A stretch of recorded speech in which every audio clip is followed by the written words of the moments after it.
If any SOL falls outside the corresponding limits, consider the sample to contain a foreign fat. SOLs కన్నా ఎక్కువ ఉంటే అది ఖచ్చితంగా foreign fat. దానిపైనే రాశాడు. దానిపైన ఇంకోటి కూడా రాశారు. The SOLs of all equations for sample coded, ఆ పర్టికులర్ కోడ్ మార్కెటింగ్ ఆఫీస్ వచ్చిన coded sample are following out of the range of prescribed method. ఇవన్నీ అవుట్ ఆఫ్ రేంజ్లో వచ్చినాయండి. దీంట్లో ఎన్ని మెన్షన్ చేశారు?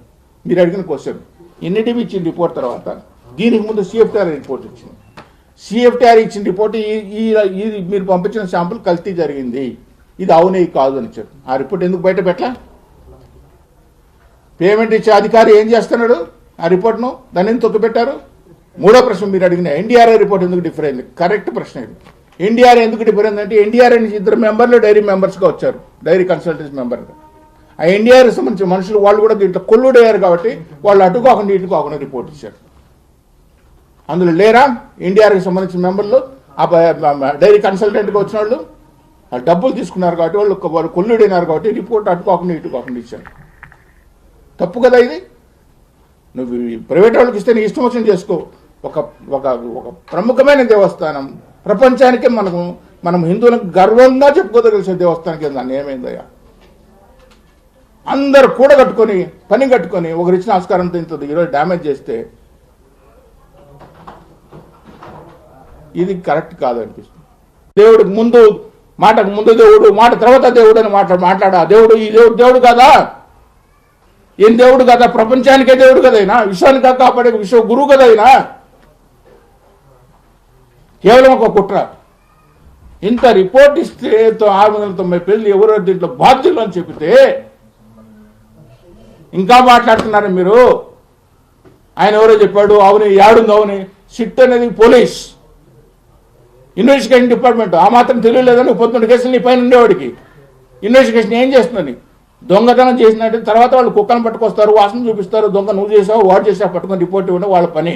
కల్తీ జరిగిందన్నారు కాబట్టి ఆ కల్తీ ఎట్లా జరిగింది, ఎవడు ముందున్నాడు, ఎవడైనా కల్తీ చేస్తే ఎట్లా కల్తీ చేశాడు రిపోర్ట్ ఇచ్చాడు. వాడు రిపోర్ట్లో నీకేమి ఎందుకు ఇస్తాడు? వాడు సిట్టోడు ఎందుకు ఇస్తాడయ్యా? ఏ జంతువు ఉంది ఏ జంతువు లేదని ఇవాల్సిన వాళ్ళు ఇచ్చారు, NDDP ఇచ్చారు, CFTR ఇచ్చారు. ఇది చాలా దానికి నువ్వు చేసిన పనికి వాళ్ళ పనులకి దాంట్లో లేదు కదా. మేము ఉత్తమోత్తములు, మమ్మల్ని ఇచ్చిన ఉత్తమత్తులు లేరని చెప్పి మాట్లాడటం సిగ్గు శరమ కొంచెం ఉంది. నీకు మానవత్వం ఉంది అంటే నీకు లేదు కాబట్టి, నీకు దైవ చింతన లేదు కాబట్టి, దైవ భక్తి లేదు కాబట్టి, నువ్వు వేసేవాడు కాబట్టి, నాటకాలు చేసేవాడు కాబట్టి ఇటువంటి నీకు మామూలే. నువ్వేనైనా చేస్తావు, చేతులు అరచేతులకు కర్పూరం వెలిగిస్తావు, ఏమైనా చేస్తావు. నువ్వు 1 సంవత్సరం నుంచి నువ్వు చెప్పిన విషయాలన్నీ ఆడు బిర్యానీ వేసుకున్నాడు, వీడు నమాజ్ చేశాడు, వాడు చెప్పులు వేసుకొచ్చాడు, వాడు బ్యాంది బాటలు వేసాడు. ఎందుకయా పని చేసావు? 9 సంవత్సరాలు పని చేయాలి, సిగ్గు లేకుండా చెప్పుకుంటాను మాది అది. ఇటువంటి ఏదో చెప్పాల్సినవి మంచి పనులు తీసుకొచ్చి దేవుడికి న్యాయం జరిగితే మాట్లాడు. నీ ముందు ఈ పక్కన నేను చెల్లు పడతాను. నెయ్యికి సంబంధించి ఈ దేశంలో ప్రీమియర్ ల్యాబొరేటరీ NDDB రిపోర్ట్ ఇచ్చింది. మొదటిగా క్లియర్గా ఇచ్చింది కల్తీ జరిగిందని. కల్తీ ఏ జరిగింది రిపోర్ట్ అని కూడా క్లియర్గా ఇచ్చారు. దాంట్లో ఫస్ట్ ఇచ్చిన రిపోర్ట్లో కల్తీ జరిగింది, ఏవి జరిగే అవకాశాలు ఉంటాయని చెప్పి ఇచ్చాడు. ఆయన నిన్న చెబుతూ సస్పెక్టెడ్ అని చెప్పన్నాడు. సుబ్బారెడ్డి గారు చెప్తూ సస్పెక్ట్ అనుమానాస్పదంగా ఇవి ఉండొచ్చు, దాంట్లో జంతువులు, soybean, palm oil, fish oil రకరకాలు చెప్పారు. దానికి ముందే ఇచ్చారు సిట్టోళ్ళు. సస్పెక్టెడ్ అని చెప్పలేవాళ్ళు. సస్పెక్టెడ్ కింద మాట ఉన్న మాట ఉంది, పైన 2 మాటలు ఆయన కన్వీనియంట్గా ఆయన తీసేసుకున్నాడు. దీంట్లో ఏం రాశాడు? ఒక పుణ్యక్షేత్రంలో ద్రోహం చేయడానికి పాలక మండలి, అధికారులు, ట్రేడర్లు, కొంచెం రాజకీయ పార్టీలు ఇన్వాల్వ్ అయ్యి మొత్తం ఒక వ్యక్తిని ఎట్లయితే కక్ష ఫ్రాక్షన్ రాజకీయం చేయబోతారో ఆ విధంగా పని కట్టుకొని ప్రపంచ ప్రఖ్యాతగాంచిన వెంకటేశ్వర స్వామి గుడి, తిరుమల తిరుపతి దేవస్థానం పైన పని కట్టుకొని కుట్ర పన్నెండు మహానుభావుల చరిత్ర గురించి మేము ముందు ఉంచబోతున్నాను. సాక్షాత్ స్వామికి సంబంధించిన లడ్డు కల్తీ జరిగింది అని చెబితే, కల్తీ విషయంలో సిట్ అనేది ఒక ఇన్వెస్టిగేషన్ ఏజెన్సీ వేస్తే ఆ సిట్ ఐపీ, సిఐడి, సుప్రీంకోర్టు నియమించిన సిబిఐ వాళ్ళు, FSSAI సంస్థ ఇంతమంది కలిసి నివేదిక ఇస్తే ఆ నివేదిక ఏంటంటే వైఎస్ఆర్సీపీ పార్టీలో జగన్మోహన్ రెడ్డి గారు ముఖ్యమంత్రిగా ఉన్న పరిపాలనలో అప్పుడున్న పాలక మండలి చేసిన అఘోరాలు ఏంటంటే వాళ్ళు తీసుకున్న నెయ్యి కాదు, అంటే ఇంతకాలం జనాలకి ఏంటంటే కల్తీ మాత్రం జరిగింది, ఏదో కొన్ని రసాయనాలు కలిపిన కొంతమంది, ఏదో కొంత జంతువులు కొవ్వు కలిసిపోయిన కొంతమంది రకరకాలుగా మాట్లాడుతుంటే విషయం ఏంటంటే ఎన్ఈడిబి రిపోర్టు కూడా అందరంత ధీటుగా వాళ్ళు తీసుకొచ్చారు. ఎంత సాహసి ఇచ్చారంటే వాళ్ళకు కావాల్సిన మనుషులను ఎంచుకున్నారు, ట్రేడర్స్ ఎంచుకున్నారు, ఎవరెవరికి ఎంతెంతకు ముట్టాలని చెప్పి ముందుగానే నిర్ణయించుకున్నారు.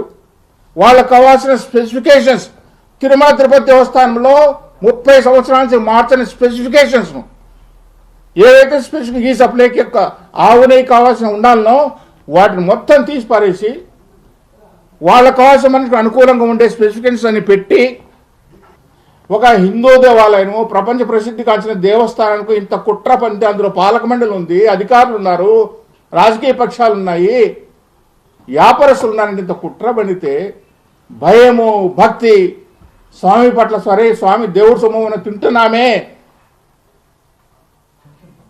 ఆ దేవుడి పైన కొంచెం పదే మంది వాగ్దానాలు చేసి పదే ప్రమాణాలు చేసేవాళ్ళు, యాగాలు చేసేవాళ్ళు వీళ్ళు మాట్లాడుతుంటే అసలు హిందూగా పుట్టినందుకు నేను సిగ్గుపడుతున్నా. వీళ్ళ గురించి చెప్పడానికి వాళ్ళ పేర్లు ఎత్తి మాట్లాడడానికి కూడా సిగ్గుపడుతున్నా. ఎఫ్ఎస్ఎస్ఐ ఎవడైతే మెంబర్గా ఉన్నాడో సిట్లో ఆ ఎఫ్ఎస్ఎస్ఐ మెంబర్ సైంటిస్ట్ ఉండి దీన్ని నిర్ధారించాల్సిన బాధ్యత ఉండే ఎఫ్ఎస్ఎస్ఐ వాళ్ళు అసలు డైరీ ఉందా లేదా, వాడి రిపోర్ట్ ఇచ్చాడా లేదా అని కూడా వాడు ఫాల్స్ రిపోర్ట్స్ ఫేక్ రిటర్న్స్ ఇస్తే వాటిపైన చర్యలు లేవు, అగ్మార్కానికి చర్యలు లేవు.